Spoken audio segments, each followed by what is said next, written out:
Thank you, Mr. Chairman. And a number of the topics that you would ask questions about were on my mind, so thank you for getting through half of my list here. That makes it easier. I did want to talk, if I can, Dr. Hayden, about AI integration, which has the potential to significantly enhance internal efficiency. And can you just discuss some of the library's modernization efforts and tell us whether AI will be an element of future library modernizations and whether you see AI as supplementing positions, replacing positions, or potentially both? You definitely characterized AI in terms of the promise of AI, and the library has used AI in several ways in different aspects, from our library services to cataloging to really doing those experiments with CRS in terms of something like bill summaries. To date, most of the AI pilots have not yielded satisfactory results because we have to have, as our CIO reminds us all the time, humans in the loop. And we have to maintain the accuracy of the information and our responses. And that's number one, is particularly with CRS. And so we are doing the experiments, we're looking at how we can use it, but we are not rushing to try to replace staff or do anything like that. We know that our staff really are our biggest resource.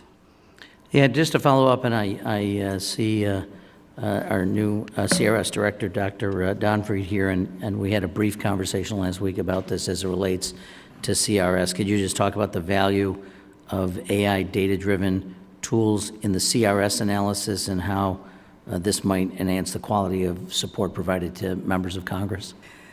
The potential of CRS using AI lies basically in freeing up staff who are very knowledgeable from, and I have to characterize it as lower level tasks. And that's why the promise of, for instance, the bill summaries, if you could do that using AI and programming, that would save more time for the analysts to be able to do more in-depth analytics and use other tools. And they're looking at data analytics, and that's been another pilot they've been doing.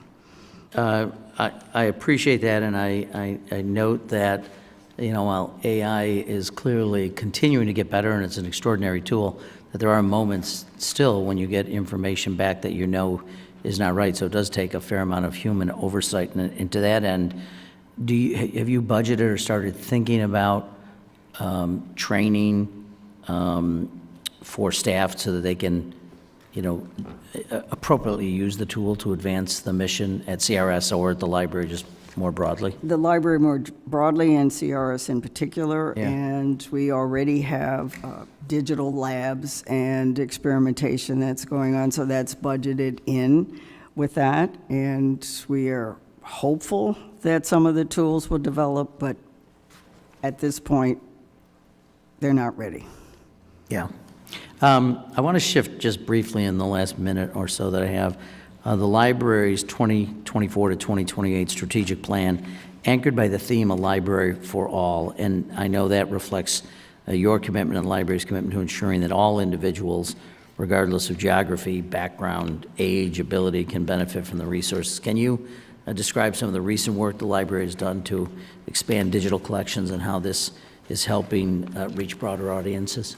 The strategic plan covers 2024 to 2028, and so in our first year, we have had many performance goals that we've really accomplished, about 65%, but they're focused on enhancing access to our collections and our services. And so the digital tools that we've been able to utilize have helped in terms of our unique collections.